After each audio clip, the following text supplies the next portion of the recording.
end up getting stuck with the bill. We invented this game where you would hide something in one of your hands when it was down to two people, and the other person would have to pick which hand it was in.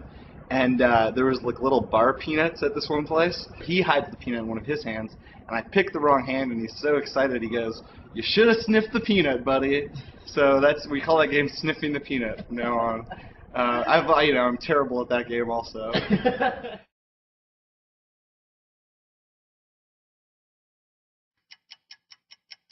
So yeah, we call it the poker boom, and it started in probably around 2003 when Chris Moneymaker won the World Series and put up $40 and took down the main event, for which was over $2 million. And he was just an average Joe accountant from wherever he was from, and the perfect last name, Moneymaker. And then you combine in the World Poker Tour, which has been around for years now and was also starting up at that time. And that really became popular on TV with Mike Sexton, Vince Van Patten, and their whole production was just phenomenal. And it kind of gave people a look at poker that we never really seen before. You're seeing whole cards, which wasn't completely new, but it was in a way no one had ever done before. And then thirdly, it was really the start of online poker too. People started realizing, especially when Chris Moneymaker won, that maybe this online poker thing is cool. Maybe it is legit. Can I really get in the main event a $10,000 buy-in for $40? Yeah, I can, and I can win it. So all these things together just started this huge boom, this huge popularity in poker that got it to where it is today. A bunch of kids making a lot of money from gambling has probably never happened in the history of gambling until online poker started, which was around 2003 or whatnot. And there was kind of, a bunch of people who got a lot of money really fast and excelled. And the reason why is basically online poker was exploding. There was, hundreds of thousands or millions of people playing, and no one knew how to play these games. If you're friends with a poker player that played back in those days, the golden ages of online poker, you've definitely got that rehashed about 1 million times about how good the games were. You should have played on Party Poker. And oh my god, it was so easy. And I think, honestly, that in the history of mankind, that might have been the easiest time to ever make money playing a game. There was a lot of money coming in back then, basically. It was like money fell from the sky. There was a ton of bad players. Like, you don't really see that nowadays, where there's just people, like, you can just bet any amount and they're going to call you the top pair no matter what. And that's pretty much how it was for, like, 2 years. The losing players would be just atrocious.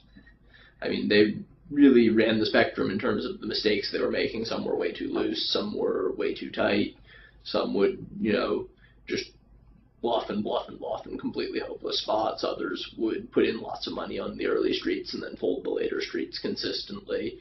But it was, hard to go a couple days losing in those games. You can't print the money out anymore. Like, it used to just come out of the computer. Well, it was like Christmas every day. I mean, people were just throwing around money like crazy, and the games were so soft. I really regret not putting in more hours. But I remember playing it, my strategy was, if there was like one good player at the table, I would leave that game and go to a new table. And nowadays, like online poker is, every table has 5 like excellent players and then 1 recreational player who is not a professional. And back in the day, the ratio was 5-to-1. And now it's 1-to-5. I have this map on my wall where it's like a big map like this, and it has like pins of all the cities I've been in the world. So anyway, we're looking through the map, and I'm like, God, like all of the east coast of the world, like Asia and Eastern Europe, is completely like, void. And I'm like, gosh, I'd really like to go there. And it's like, well, I want to go. And I was like, okay, well, let's just play poker for a week, and we'll make like 15, 20K, and then we'll go. We booked flights before we even played poker because it was like so trivial that we were going to win money. I talked to a lot of people that are older, and they said, it was too good to be true. I was just too young to know that it wasn't going to last forever. I guess tilt can be defined as experiencing something in poker, obviously unfortunate. When you're emotionally upset from losing at gambling, which is, a feeling any gambler is familiar with. You're not even doing stuff logically anymore. You're acting on emotion. And when you're doing that, it's just terrible because all your decisions aren't logical. You're not using reason like you should be. And pretty much it's going to cause you to lose so much more money. you can even see it in other sports. Like, you know, if you watch tennis, like people will miss a ball and then they'll get upset. And like when they get upset, that would be like the poker equivalent of tilting. Anybody that doesn't get tilted is not human. I mean, or in denial, one or the other. When I tilt, I just start playing like irregularly. Like I'll start playing a lot more hands and start playing them in a much worse fashion. Like trying to gamble a lot more to get even. I have done things like broke laptops, broke at least 5 or 6 wireless mouses, just punched holes in my wall. The craziest thing I've ever done was I lost like a $100,000 pot at my parents' house when I still lived there, and just picked up my laptop and tried to chuck it through the sliding door, but luckily it didn't break, so that was about the craziest thing I've done. You tried to throw it through a door. Yeah, like a glass door.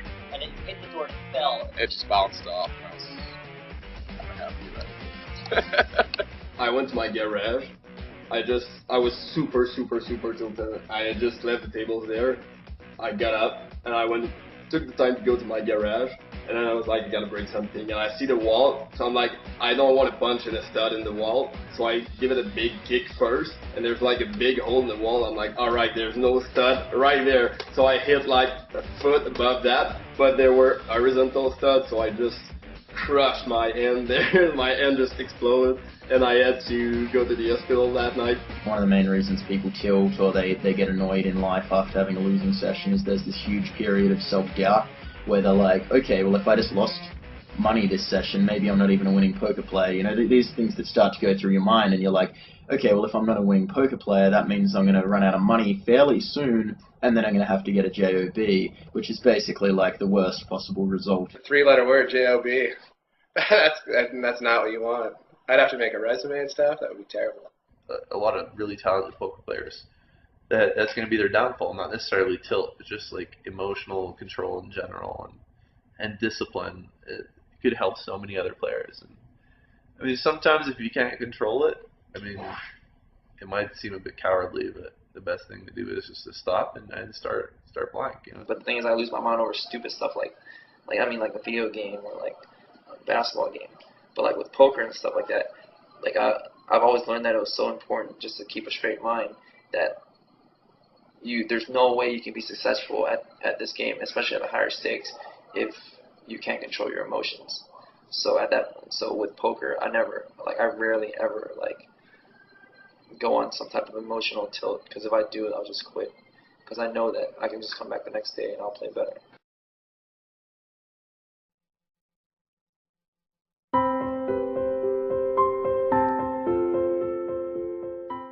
Z was always a year older than me in school, so like a lot of the things he did, I did as well. And so, like honestly, if you look through our hobbies list, you know, like there are a lot of the same things. All I did in like 7th, 8th grade was math team stuff, and, you know, SAT, prep stuff just for fun. That was like my hobby back then.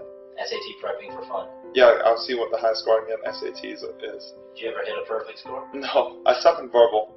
But yeah, I've hit a perfect in math, obviously. And I remember like when we were a lot younger, we were like 5 or 6, my dad taught us how to play chess. And then Z taught me how to play chess. And then my dad would go to work, me and Z, 5 or 6 years old, during the summer, we'd have nothing to do. So we'd sit there and play each other at chess against each other like all day. And then pretty much like we did that for all summer. Then at the end of summer, when my dad came home, little 6-year-old Z was finally able to beat my dad just from, you know, getting better by playing me and him playing against each other. You know, like we're just competitive like that, and like Z always tries to butt off more than you can chew, because when you're a 6-year-old, you're not supposed to really even think that you can beat your dad at chess. You know. I got pushed down a lot by bullies when I was little, but like my parents were always they made sure we knew that if we ever got in a fight and got in trouble, then we'd get punished a lot. And then I was really afraid of that. So when they fought, I'd really be afraid of fighting. Not because I'm afraid they'll beat me up, but I'm afraid of getting in trouble. Because you know how it is. It doesn't matter what the score is. If 2 kids get in a fight, no matter if one kid runs across and punches the other kid in the face first for no reason, both of them will get in trouble. So that's why I never fought back. And bullies pick on kids that don't fight back, obviously, because they're like they have like low self-esteem, and they know they pick on someone that fights back, they might lose. So I got picked on a lot as a little kid. You know, I don't mind being classified as an Asian nerd. You know, I like it. I like playing video games. I play sports too and stuff like that. Most of the time when I play sports, like even against like white people or black people, they underestimate you because you're Asian. That's true. But it helps you out. Do you think that the underestimation helps? I think for the most part, I'm better than most people I play against. I think I don't know, don't tell him this, but I think I'm just a little more powerful than him. But yeah, but still, I don't want to mess with him though, because he might do some damage to me when we fought. We haven't fought since like high school, I don't think. But I've been taking jiu-jitsu classes, so I can probably take them now. If he likes something, I'll like it and compete with him at it too. Not like always directly, but like indirectly kind of. When we were younger, we played one-on-one football, which was like really stupid. I remember like we used to go in the yard and like it would just be like one-on-one football. Like we'll have set downs and then Z would just try to tackle me, or like when he had the ball, try to tackle him, and we just made it all the way down the field. What else? Basketball, football. I guess poker is the latest one. I think in the very beginning, I remember I won the most money at $25 buy-in. And I remember one Christmas, Z didn't have that much money because he didn't play $25 buy-in the same way I did, and I had like $4,000 in my bankroll. And then, you know, it was the first Christmas where we actually had, I think it was like my first year of college or something. It was the first Christmas where we actually had like, you know, a good amount of like extra cash that we could buy like, you know, real presents with for my family and stuff. And then, but the thing is, since Z didn't have any money, obviously me and Z, like, you know, I was like, all right, let's just buy presents and then we'll just write both our names out. And then, so, you know, at that point, Z wanted to improve his game. And then, so Z started improving his game to, you know, try to learn, you know, how I was beating the $25 buy-in game. And then he took it to the $50 buy-in. And then, like, we pretty much, like, escalated up and forth, back and forth until we got up to the top. I guess we're competitive on how much money we can win. But at the end of the day, it's still us playing and helping each other out and then competing with other people. Like if Z won like, I don't know, 100,000, then I would have to win 100,000. So there's competition there on how much money you can win, but there's not really competition directly like, you know, like I want to try to beat you heads up or you want to try to beat me. What you spend a lot of time doing and whatnot, it's going to change you and it's going to affect you. I think one of the main things is being a professional poker player does for you, especially online, is, you know, you learn to almost suppress your emotions, which is, you know, because it's, you know, like I said earlier, it's hard to deal with, you know, the ups and downs of, you know, winning and losing and the highs and lows you feel. So you kind of become almost numb to it in some ways. When you kind of get used to losing, I don't know, 10, 20K in a day, then kind of not much matter after it. It would definitely desensitize you to money in a sense, but I think that might actually be a good thing because, like, I mean, you're not supposed to hinge your happiness on money anyways. You know, I feel numb when I play poker because, I mean, regardless of the fluctuations, obviously I'll be happy, but it won't last long. I'll be sad, but it won't last long. Well, obviously losing money sucks, but, I mean, it's happened. I guess it's just happened so many times that you learn to cope with it. I mean, I'm sure if I had 90 people in my life die, the 91st, like, yeah, it would suck, but eventually I'd be like, well, I've dealt with a lot of people dying before. So it's like just the familiarity with things makes it much easier to cope with. And even though it's very extreme, people, like, I think most people in their life will never lose $100,000. It's happened enough to where you're just like, well, you know, the sun will rise tomorrow. It really makes you, you know, think about time and, you know, ups and downs in life, that it's going to be all the time, you know. Like, in some ways, you just don't care about money anymore. You can't, or else you're gonna, you know, not be able to psychologically make it. Like, it's bad for you to have a good, like, a real value for a dollar, you know. If you understand the value of a dollar well, you are probably not going to be as successful as a gambler. Anything under a certain kind of amount of money, the price of it starts to become interesting only as a, like, concept. In my mind right now, anything under $1,000 is totally free. Like, I don't care. Like, $800, it's nothing to me. I don't want it to sound like pretty douchebag or anything. It just, in my mind, it's just nothing. I just don't care. Just playing a game like poker would make you be able to calculate risks better, you know, so to know what you should be investing in and stuff like that. And, you know, a lot of people are scared to take a shot. You know, obviously anyone that's playing poker for a living understands that you have to take a shot if you want to succeed in certain things, and I think that applies for life as well. You think of things always in terms of percentage. Like, I notice a lot of my friends from back home or people or girls we meet are always like, gosh, you think so weird. They're like, how do you think of everything in terms of percent? Like, if someone's like, what are you doing tonight? I'm like, well, I'm not sure what I'm doing, but there's like a 70% chance I'm going to be at excess. There's a 20% chance I'm going to go to sleep. And then there's a 10% chance I'm going to do this. And it's like, well, why do you think of it like that? I'm like, well, you know, how else are you supposed to think of it? Like, it's weird to me because some people get so upset over, like, money things, and, like, I can't even relate anymore. Like, you know, if, like, someone, like, loses a digital camera, you know, and they're, like, upset, and it ruins their day for, like, 8 hours. I see my non-poker playing friends getting really, really upset when, say, their TV breaks or something like that. And it's not that the money is actually a significant amount relative to their income and their financial situation, but they just can't believe their bad luck to suddenly have several $100s snatched away from them. And as a poker player, you're used to getting unlucky for large amounts of money on a regular basis. So when something happens, like your TV stops working, it's just another bad beat. Oh well. If I woke up and I was like, well, I had cancer, I'd be upset, but I would realize that, you know, there's a certain chance that it's going to happen, and so given that I'm born and accept these chances, like when it does, you can't be that upset. I mean, I hate pitying myself, so I never do it. And other people, I don't think they realize that, you know what I mean? Like, a lot of times, like, even if you lose $1 million, like, there's still something good about that. I mean, I'm 24, I'm 23. I lost $1 million, and you know, like, I haven't killed myself yet, so obviously I must be doing something right.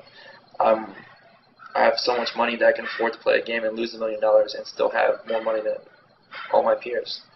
You know, obviously I'm still doing something right. You know, there's worse things that happen in the world. You know, there's people like in other countries that can't even afford to eat, and you're worried about, like, you know, like a number in your bank account.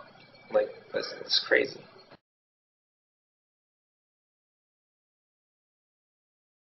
The average online poker player is